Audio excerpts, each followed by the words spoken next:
Assalamualaikum warahmatullahi wabarakatuh sa inyong lahat. Magandang araw po. So, today, ang ipipicture natin na foreclosed property ng Pag-ibig is located in Trece Martires City, Cavite in Paragon Village.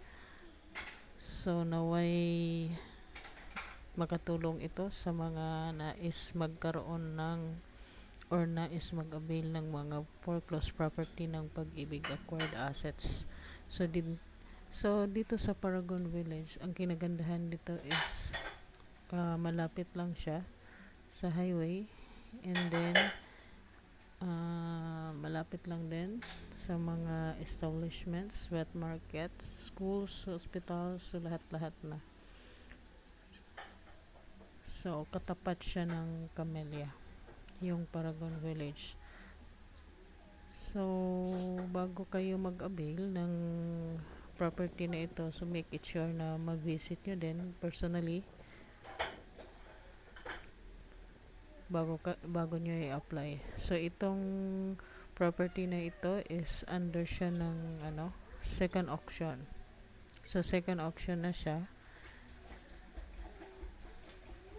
So, ito na yun. Nandito na tayo sa Paragon Village. So, ito yung mga bahay niya. Mga townhouses, 2-story. So, actually, itong Paragon Village is parang bago pa to na na-build yung Paragon Village. So, kaya hindi pa siya masyadong crowded. So, ito na po tayo. Hahanapin natin yung foreclose ng Pag-ibig. So, end unit siya. Yung block, phase 1, block 5, lot 34. So, ito yun siya. Yan, nasira na yung pinto. Tinatambakan. So, ito siya. So, wala pa siyang bare unit pa siya. Wala pang mga provisions. And then, yan, yung pinto sa likod is nasira na din or tinanggal yung lock. Actually, may space pa siya sa likod. So, doon yung lababo niya. Yan. And then, ito yung sa CR niya. Yan, medyo, may gumamit yata dito dati. So, actually, may tubig na to. Then, yung, niya, may kuryente na din to. So, I don't know if, kasi may bill ito ng kuryente. Nakikita namin. So, ito yung paakyat niya. So, gawa sa kahoy yung hagdanan. So, medyo mataas yung ceiling niya. So, ito yung itsura niya. So, wala pa siyang provision. So, bare type talaga siya. So, also the ceiling is wala pa po. So, ang kinaganda dito is may tubig na to at saka kuryente. So, ayan, kayo nang bahala kung magugustuhan nyo or tingnan nyo kung worth it ba itong price na ito, itong bahay na to. So, medyo madami kang aayusin kasi gawa nung yan, sira na yung pinto, also the CR. And kayo nang bahala kung anong gagawin nyo dyan, kung nagugustuhan nyo itong property na ito.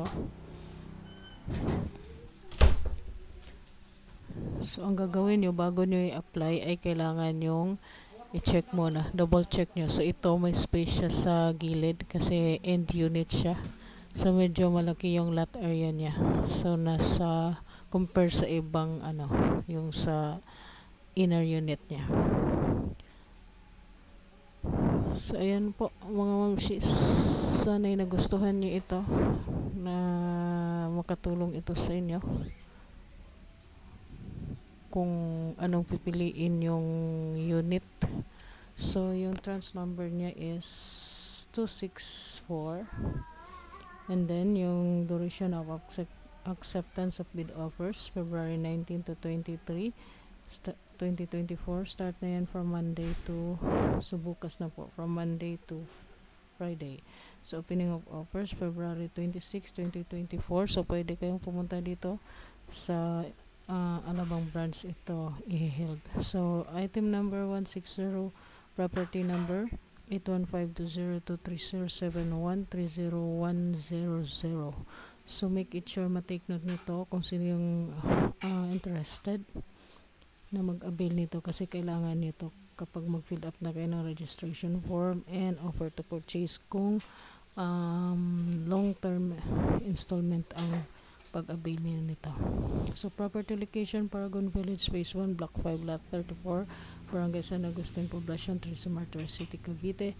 Type niya is townhouse. TCT number 077-20200000254. Lot area 67 square meter, floor area 44 square meter. Minimum gross selling price niya is 1,493,010 pesos. So kayo nang bahala magkano ang ilagdag nyo dyan para sa pagbibid ninyo. Remarks niya is unoccupied. So wala po nakatira. So yan lamang po. Naway makatulong ito sa inyong lahat. Kung sino yung gustong mag-avail nito. So kayo nang bahala kung worth it ba itong price na to na kulang-kulang 1.5 million sa bahay na ito. So naway nakatulong ito sa inyo. So please follow my account. Paki-share na din itong video, paki-like and comment kung aling property aling lugar kayo gustong kumuha ng mga foreclosed property ng Pag-ibig. So maraming salamat po. Hanggang sa susunod. Thank you very much for watching.